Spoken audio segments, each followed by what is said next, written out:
And I'm going to share my screen.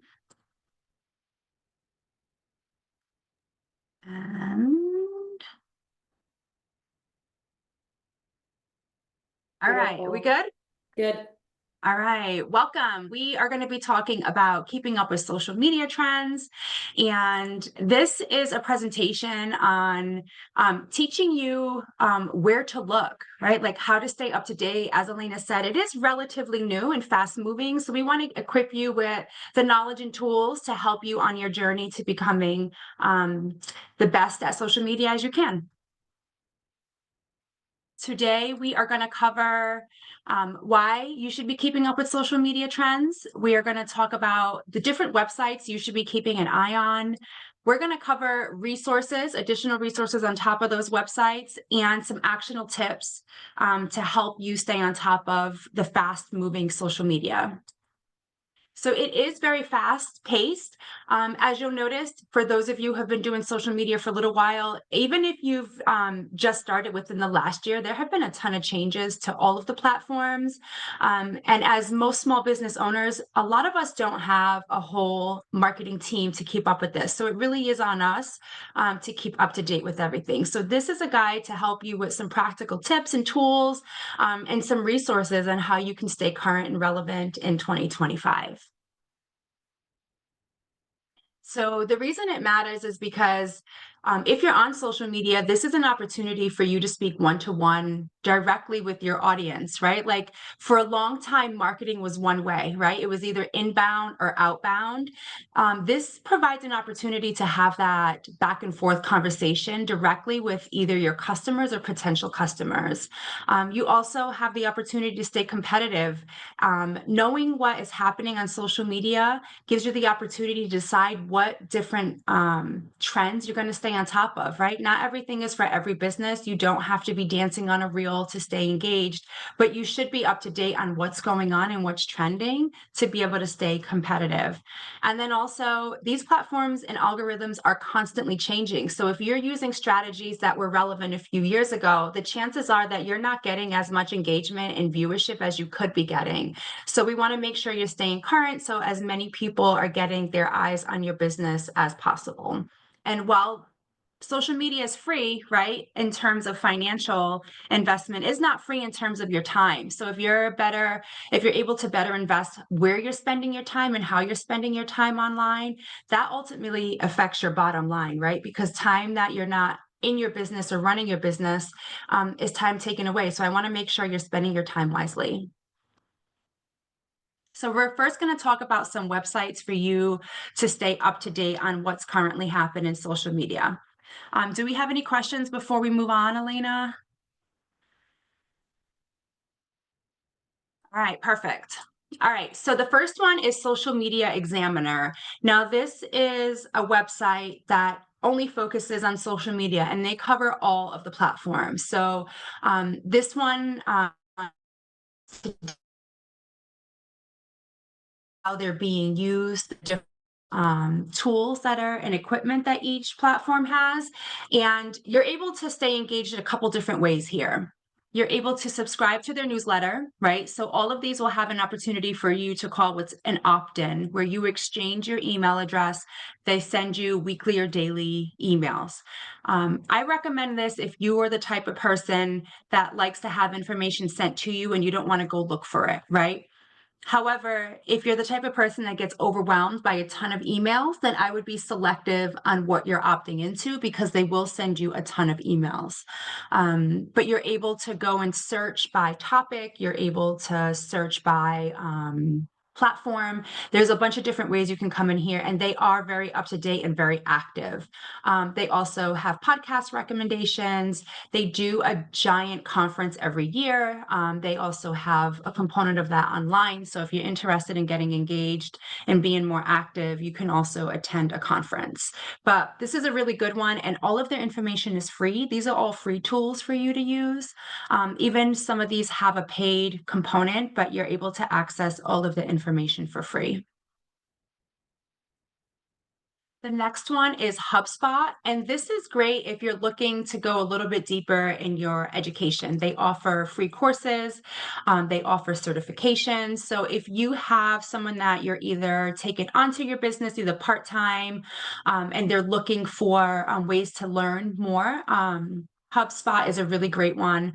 They have a newsletter that can come directly to you as well. They also have a podcast and they have a ton of free resources. So if you're ever looking for any type of template or guidelines, this is a great resource. Now, when you opt in or download anything, they do ask for your email address.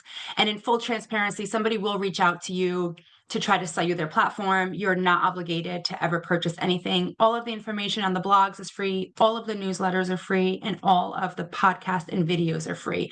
So you're able to create an account and then access all of that for completely free. And they do a lot of listening. Because they have a paid platform with a customer management tool, they're taking a lot of that data that they collect and publishing it for you to be able to stay on top of different trends. Another one is Sprout Social. This is a paid listening tool. And what that means is you're able to schedule your social media content, and they take that data and they put it in a blog. So you're able to access all of the data they collect and access that for free, right? So all of these will be linked so you could go through and subscribe for free. And this one is great because since they do collect a lot of data on their paid part of their product, they take all of that and give you the analytics on it for free. So you're able to see what's going on and they're very current. So as things are changing and they're very fast paced, Sprout Social is keeping up with that because they are collecting so much data on the back end. And they do a lot of industry specific work. So if you're looking for data specific to your industry, right? So some industries have very specific data in terms of the type of content that you should be posting, how frequently you should be posting, the length of your content. They do a lot of listening and they provide all of that data to you for free. So if you see there's a drop down on the top for industries, you're able to look at average click-through rates, you're able to look for average engagement rates. So if you're ever not sure what's a good benchmark, Sprout Social is a great place to go and look so you can understand how you're measuring up industry-wide and help you make some decisions on how you're going to market to your audiences. Another one is Hootsuite. So Hootsuite is a scheduling platform, and like Sprout Social, this is a paid interface. However, they do take that data and provide you free insights. They do stay very up to date on, as you can see in this picture, they have the updated sizes for all the different social media platforms. And because they are an active scheduling tool, they're always collecting real-time data. So you're able to get all of this for free. So when you're coming onto this website, this would be just the Hootsuite blog, and they have a ton of templates, a ton of free resources, and they are very current. So they're publishing sometimes multiple times a week on what's going on in the industry, and you're able to access all of that for free. Search Engine Journal. So this one also does a lot of work with search engine optimization, which is also known as SEO. But they do have that social media component, and they break it down by platform. So they'll have some overall social media trends, but they'll also break it down really nicely by platform. And they will tell you how long each article is. So if you're popping in and you're saying, I only have 10 minutes to spend on education today, it'll break it down for you so you know where you can invest your time. So let's take a quick pause. If you want to do a poll, ask some questions. Great. Anyone can feel free to ask some questions. I'm going to launch one of the poll questions in the meantime. On. So we're going to also discuss some additional resources. I understand that spending time on blogs is not for everyone, right? Not everybody consumes or processes information the same way. So I wanted to be sure to give you some additional resources.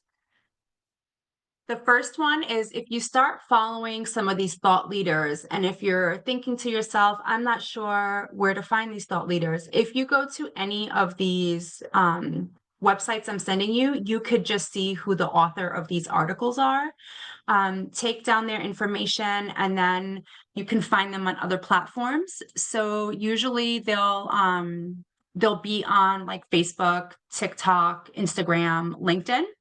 Um, Another one is each of the platforms has a learning channel. So for Instagram, it's called Creators, and this is where they'll have all of the information on what's going on with the platform. Another big one is Gary Vee. You'll see him posting a lot of different content. He stays up to date on what's going on, and he understands how fast-paced everything is. So he is a good one to follow. And he has a lot of short form video content, so it's fast and easy to consume. So when I went back and showed you how to find the author of these articles, this is the gentleman that created the Social Media Examiner. So if you find who's writing these blog posts or publishing these videos and you find them on other platforms, they're sharing live time on there as well, and usually smaller bites of information. So if you don't have time to spend 15 minutes reading an article, they'll do quick overviews on over platforms where it's easily and more quickly digestible. Also, online communities. So almost all of these industry leaders, and this is true of any industry you're in, right? So if you're looking outside of social media, any industry you're in, industry specific, a lot of them have online, private and free communities on social media. This allows you to interact with them one-to-one. This allows you to ask questions. This also provides sort of a community with people who are implementing these strategies to get real-time information or roadblocks for you to understand what to expect and what questions to be asking and what to be looking for. A lot of them will also host webinars or live chats or Q&A sessions only to these communities, right? So if you join these online communities, they'll host these private webinars or Q&A sessions where you're able to ask these questions live. And places you can find these communities are Facebook groups, LinkedIn groups, Slack channels, Reddit forums. So there are a ton of them online. Where you can access these groups where you can ask questions one-to-one and engage more directly one-on-one with these industry leaders. Also podcasts. So if you prefer to consume information, listening, right? So if you want to consume your information while you're walking your dog or cooking dinner or whatever else you have going on, podcasts are a great way to get information, and they tend to be a little bit shorter. And the easiest way to find which podcast you should be listening to is if you go to these blogs. A lot of them will promote their own podcast. But even if you just go in and search by industry leader or by topic, you'll be able to see what is most listened to. And that's usually an indicator that you should be listening. So this podcast is specifically by the gentleman who does Social Media Examiner. And these tend to be 25 minutes or less. So they're really fast to consume. And they're released weekly. So you're able to keep up to date on what's going on. So how do you do all this? So when you're thinking about, okay, Amanda, you just gave me podcasts, you gave me newsletters, you gave me blogs, like you're like, how do I do this?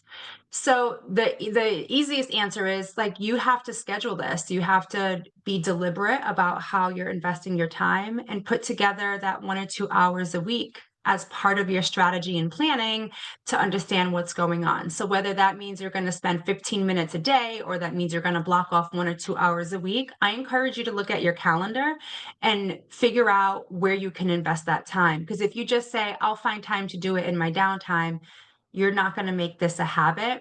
And when you're first getting started, it can be very overwhelming, right? Like, who are you listening to? What are you listening to? But when you get in the habit of implementing this into your weekly routine, the content becomes easier to digest because you're getting it on a regular basis and you're implementing. So you're understanding what's working and what's not. So read these blogs, subscribe to the newsletters if you're okay with getting them in your inbox, or actively seek out that information. Listen to the podcasts, ask your audience, right? Like ask them how they like to receive information. And always review your analytics and adjust your strategies. So if you are on, you're on a plan or you have a marketing plan and it's not working, it's okay to evaluate and say, this isn't working, it's time to pivot. So always be reviewing your analytics. So to get a little bit deeper into that, it really is your responsibility to be a master of your own data, right? To understand how people are reacting to what you're putting out. Ask your audience. If you do email marketing, send them an email and ask them for feedback. Send them polls or in social media question boxes, right? Always be engaging your audience and ask them what they want to see because they'll tell you. They'll let you know what's working and what's not, and then you're able to implement that. And then you're going right to the source, right? Like you don't have to rely on these blogs and podcasts if you're speaking directly to your customers and they're telling you what they want to see. So prioritize. Not every trend is going to be for you, right? So when you're reading this information, you have to use a little bit of discernment. Not everything is going to be for you, right? So when you're looking at this, figure out what's working and what's not, and what new ways could you engage your audience, and then prioritize them based on your goals, right? So if your goals are to get more user engagement or to grow your following or to get more subscribers or right? Because if your ultimate goal is sales, right? Like every business wants to increase sales. However, there are a few steps between somebody recognizing or knowing your brand and sales. So your goals should be broken down into different steps, right? Like if you're thinking about it in terms of a funnel and thinking about it in terms of how people purchase, right? So usually when people find you the first time, they're not going to make that purchase. They're going to get to know you and engage. So think about those goals and how you can engage them in every step of the way. And then some of this might have to be outsourced. I'm just going to be honest with you, right? Like sometimes there's not enough hours in the day. So if you recognize that you want to implement some of this, but you may need some help with video editing or your design, right? Or your branding, think about different ways you could leverage some of your current resources and network to outsource some of this. And then be realistic. So are you looking at me like this, right? If you're looking at me like Amanda, this is a lot, right? So yeah, it is. So think about it, start small, right? Like you don't have to do every trend at one time. Do one trend or one strategy and see if it's working. And if it's not, it's okay to pivot. And if it is, maybe you want to invest some more time in that. Repurpose what you currently have. The name of the game is not necessarily creating a million different pieces of content over and over and over again. It's leveraging what you have and how can you repurpose your existing content and refresh it so people are able to engage with it different ways. So we know data wise that it takes people to interact with your business, right? 7 to 10 times to get what you're selling or get your message. So you're going to have to repeat these over and over again. So repurpose what you have and refresh this, right? Do you have a blog post that you can make into a story? Do you have a story that you can make into a reel? Do you have a reel that you can make into a post? And think about all the different ways you can kind of repurpose what you already have and reuse it. Engage directly. You have the unique opportunity to speak one-on-one with your customers and potential customers, right? Answer those questions, engage with them, have a conversation, and stay authentic. You don't have to be on every trend, right? Like if it doesn't align with your brand values, then it's not for you. And it's okay to say, okay, I'm happy to know this information, but this isn't aligned with our brand values and our brand goals. Staying informed doesn't have to be overwhelming, but it can be, right? So I recommend a structured approach. Stay active, right? Like block out that time every week to say, like Friday afternoons, I'm going to spend learning, or the top of the week on Monday, I'm going to get up to date, right? Like pick what works for you. Look at your calendar weekly and figure out what works for you, so that way you're able to be consistent with it. So to wrap this up, social media is social at the end of the day, right? So you never want to post and ghost, engage with your audience. If you're finding it's not working, you don't have to spend time doing it over and over again. The name of the game really is quality over quantity, right? So I'd rather you post some quality engaging content than just posting a million things because some guru told you you have to post 5 times a day, right? I'd rather you invest your time and align your post and your strategy with your goals and your brand voice. I also want to share our local resources with you. So, in addition to the Small Business Development Center, what you're here right now, we also have the Center for Women in Enterprise. There's SCORE, Rhode Island, and there's also, if you're a veteran, military spouse, active duty, reserve, we also have the Veteran Business Outreach Center. The only one that has criteria for how you can use them is the Veteran Business Outreach Center, that is exclusively for our veteran, military spouse, and active duty and reserve community. Otherwise, the other three, you're able to take advantage of the resources and get a mentor, attend more trainings like this. We also have at the SBA workshops going on every single week, pretty much 52 weeks of the year. So please join our email list and see what's going on. We do a ton of different workshops, not only on this topic, but we do stuff on lending. We do stuff on all different areas of business. So we encourage you to keep up with us and stay engaged. And I will add the slide, I don't see it here, of all of the links. So I will make sure to add that in. So any questions? Perfect. We do have one in the chat. I am launching one Perfect. more poll. All right. There's a couple other coming everyone's way, but one of the questions was, what are some of the other questions to ask your audience? What specific questions through which channels? Email blasts? Yeah, that's a great question.